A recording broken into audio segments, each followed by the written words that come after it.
میرا ایک بیان ہوا تھا، آڈیو بیان تھا بہت پہلے، اس کا نام تھا زلزلے کیوں آتے ہیں.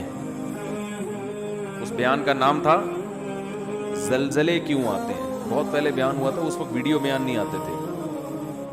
تو وہ مجھے اپنا وہ بیان ذہن میں آ گیا. ہمارے ہاں جب بھی کوئی دنیا میں طوفان آتا ہے، زلزلے آتے ہیں، بارشوں میں سیلاب آتے ہیں، تو دو انتہاؤں کی طرف لوگ جاتے ہیں. ایک انتہا تو ہے جو لبرلزم لوگ ہیں، لبرلزم کو فالو کرنے والے لوگ، جو لبرل نام نہاد لبرل لوگ، وہ کیا کہتے ہیں، بھائی یہ قدرت کا ایک نیچر کا ایک سسٹم ہے، کسی بھی وقت کچھ بھی ہو سکتا ہے، لہذا اس میں اپنے گناہوں سے توبہ کرنا، اللہ کے سامنے گڑ گڑانا، ان تکلفات کی بالکل بھی ضرورت نہیں. چاہے کرونا ہے یا کوئی بھی وبائیں ہیں، اس کا خدا کے عذاب سے کوئی تعلق نہیں ہے. بھائی پلیٹیں ہیں زمین کی، ہلیں گی تو دھسیں گے سارے. جب زمین سے اتنی گیس نکال رہے ہو، اتنا آئل نکال رہے ہو، تو خلا پیدا ہوتا ہے نا، وہ خلا پور ایسا ہی ہوگا کہ ایک طرف کا حصہ کھسک کے یہاں جائے گا، تو وہ زمین ہے، وہ کوئی چھوٹی موٹی چیز تو نہیں ہے. جب ادھر سے کھسک کے گیا تو 2-4 پہاڑ دائیں بائیں ہو گئے. جب 2-4 پہاڑ دائیں بائیں ہوئے تو وہ باقی ایڈجسٹ کرنے کے لیے وہ بھی کھسک جاتے ہیں. تو کھسکتے کھسکتے دہلی سے زلزلہ چلا تھا اور پہنچتا کہاں تک ہے، لاہور تک، اور درمیان میں بہت سے لوگوں کو لقمہ اجل بناتا ہوا جاتا ہے. تو وہ کہتے ہیں ایک تو سائنٹیفک حقیقت ہے، اس کا خدا کے عذاب سے اور ثواب سے کیا تعلق ہے. بھائی کیا کریں یار، پھر وہی باتیں اب سمجھانا مشکل ہو رہا ہے. وہ کہہ رہے سیلاب جو آتا ہے نا، یہ دریا کا پانی امڈ آیا اور گاؤں کے گاؤں پی گیا، اس کا کسی کے نیک اور برے ہونے سے کوئی تعلق نہیں ہے، نہ اس میں خدا سے توبہ استغفار کرنے کی ضرورت ہے. جو نام نہاد لبرل ہے وہ یہی کہتے ہیں، اس میں توبہ کی کیا ضرورت ہے.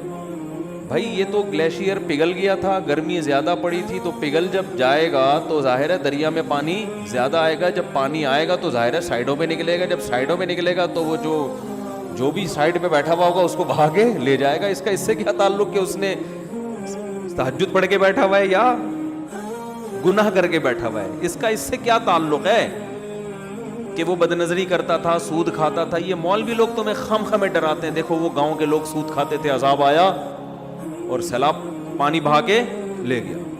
اس کا اس سے کیا تعلق ہے. اس لیے توبہ وبہ کرنے کی ضرورت نہیں ہے. یہ بھی ایک انتہا ہے.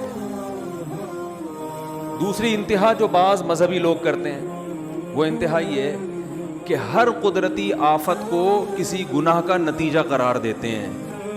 یہ بھی 100% غلط ہے. نہ قرآن کی یہ تعلیمات ہے، نہ نبی صلی اللہ علیہ وسلم کی یہ تعلیمات ہے. ہمیں پتہ چلتا ہے اسلامی تاریخ سے، قرآن و سنت سے، کہ بہت سے نیک لوگوں پر بھی عذاب آئے ہیں. مدینہ منورہ میں قحط پڑ گیا تھا، لوگ بھوک پیاس سے مرنا شروع ہو گئے تھے. حضرت عمر کا دور خلافت تھا. اس سے اچھا دور کائنات میں آ سکتا ہے؟ قحط پڑا ہے، طاعون کی بیماری پھیلی، 25,000 صحابہ اور تابعین لقمہ اجل بن گئے، جو اس وقت دنیا کے بہترین لوگ تھے.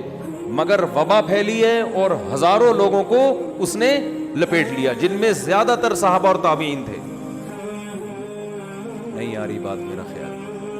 تو یہ کہنا کہ وہاں زلزلہ جو آیا تھا تو اصل میں وہاں اس قسم کے لوگ رہتے تھے اس لیے آیا تھا، تو کوئی بھی جب قدرتی آفت آتی ہے اللہ کی طرف سے، اس کو لازمی کسی گناہ کا نتیجہ قرار دینا، یہ بھی قرآن و سنت کی تعلیم کے خلاف. آفتیں نیک لوگوں پر بھی آتی ہیں اور برے لوگوں پر بھی آتی ہیں. ہم قرآن و سنت میں جب غور کرتے ہیں نا تو ہمیں 2 قسم کی آفتیں ملتی ہیں، اس زمین پہ ہوتی ہیں 2 قسم کی.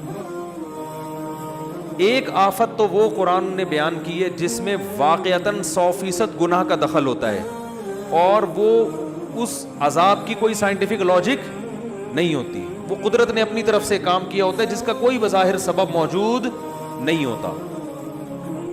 ایسی آفتیں بھی آئی ہیں، جیسے قوم عاد اور قوم سمود پر جو عذاب آیا، قرآن کے ظاہر سے پتہ یہ چلتا ہے کہ اس عذاب کی کوئی ریزن، یعنی کوئی ریزن کا مطلب کوئی سائنٹیفک لاجک نہیں تھی اس کی. جب اس قوم کی نافرمانی حد سے بڑی ہے اللہ کو غضب آیا, اللہ نے آسمان سے بادل بھیجے, قوم کہنے لگی ھذا عارض ممطرنا, یہ تو گہرے بادل ہیں, ہمیشہ سے آتے ہیں, بارشیں برسیں گی. ان کے پیغمبر نے کہا بل ہوا مستعجلتم بہ, اس سے بارش نہیں برسے گی, اس دفعہ اس بادل سے کیا برسے گا, پتھر برسیں گے. اللہ ہم سب کو پناہ میں رکھے. اور ایسے پتھر برسیں گے تدمر کل شیء بامر ربها, ہر چیز کو اللہ کے حکم سے یہ پتھر توڑ ڈالیں گے. اور ایسی ہوائیں اللہ نے بھیجی کہ 7 دن 8 راتیں, سخرها علیہم 7 لیال و 8 ایام, 7 راتیں اور 8 دن ایسی ہوا چلے گی کہ جو تمہیں اٹھا کے پٹخ دے گی. اور اللہ فرماتے ہیں کہ انہم اعجاز نخل خاویہ, جیسے کھجوروں کے درخت الٹے پڑے ہوئے ہوتے ہیں نا, ایک ہفتہ طوفان میں جب تھما, ایک ہفتے کے بعد تو وہ لوگ ایسے پٹکے ہوئے پڑے ہوئے تھے, مرے ہوئے, جیسے کھجور کے تنے پڑے ہوئے ہوتے ہیں, لمبے قد کے لوگ تھے. نوح علیہ السلام کی قوم پر جو عذاب آیا, عذاب کے کوئی آثار نہیں تھے. ان کے جو محکمہ موسمیات اس دور کے تھے, وہ جو آثار دیکھ کے بتاتے تھے, ظاہر ہے یہ تو ہر دور میں کچھ لوگ علامتیں دیکھ کے بتاتے ہیں نا, تو وہ کہہ رہے تھے کہ کوئی بارش کی رپورٹ, بولتے کیوں نہیں بھائی, نہیں ہے. تبھی وہ حضرت نوح علیہ السلام کا مذاق اڑاتے تھے. حضرت نوح علیہ السلام جب کشتی تیار کر رہے تھے اللہ کے حکم سے, تو قرآن کہتا ہے کلما مر علیہ ملأ من قومہ سخروا منہ, جب بھی لوگ گزرتے مذاق اڑاتے. اس لیے کہ اس دور کے جو ماہرین تھے, جو بھی موسم کو دیکھ کے اندازہ لگاتے تھے کہ بھئی نہ یہ ایسا مہینہ ہے کہ جس میں بارشیں ہوتی ہیں, نہ دور دور تک ہمیں بارش کی کوئی آثار نظر آ رہے ہیں, تو اچانک اتنی بارش کہ آپ کشتی میں تیرنا شروع کر دیں, ایسی بارش تو ہم نے کبھی زندگی میں دیکھی نہیں ہے. تو وہ فل مذاق اڑا رہے تھے ان کا. سخروا منہ, قرآن کہتا ہے ہمیشہ جب بھی گزرتے مذاق اڑاتے کہ معاذ اللہ ان بے وقوفوں کو دیکھو کہ نہ بارش کا سیزن ہے, نہ بارش کے دور دور کوئی آثار ہیں, اور اگر بالفرض بارش غیر متوقع ہو بھی گئی تو اتنی بارش تو ہم نے زندگی میں کبھی نہیں دیکھی کہ آپ اس میں باقاعدہ کشتیاں بنا کے پہلے سے بیٹھنے کا انتظام کرو, یہ تو حماقت ہے. لیکن نوح علیہ السلام کیا کہتے تھے, اور ان کے ایمان والے کہتے تھے ان تسخروا منا فانا نسخر منکم, ان قریب جیسے تم ہمارا مذاق اڑا رہے ہو نا, ہم تمہارا مذاق اڑائیں گے. کیوں مذاق اس بات کا کہ جو خدا اسباب کے ذریعے بارشیں پیدا کر سکتا ہے, وہ کسی قوم کو عذاب دینے کے لیے بغیر سبب کے بھی عذاب میں مبتلا کر سکتا ہے. جس کی یہ طاقت اور قدرت تم نے دیکھی ہے, جو سمندروں سے پانی اڑا کے آسمان پہ لے جا کے برسا سکتا ہے. اس نے ایک چکر, ایک سائیکل چل رہا ہے, تو وہ سائیکل کا محتاج نہیں ہے, وہ ویسے بھی اٹھا کے برسا سکتا ہے. جس نے آدم اور حوا کو بغیر باپ اور ماں کے پیدا کر دیا, تو اب آپ یہ دیکھو کہ بغیر ماں باپ کے بچہ پیدا ہو ہی نہیں سکتا. تو آپ کہو کہ بھئی اب ناممکن ہے, تو اللہ کے لیے ناممکن تھوڑی ہے.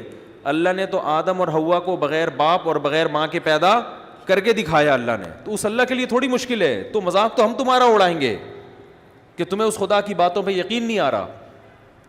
تو یہ وہ عذاب تھا جو اس دور کے سائنسدان, کیا اس دور کے سائنسدان بھی اس کی لاجک تلاش نہیں کر سکتے. دنیا میں ایسے بہت دفعہ ہوا ہے.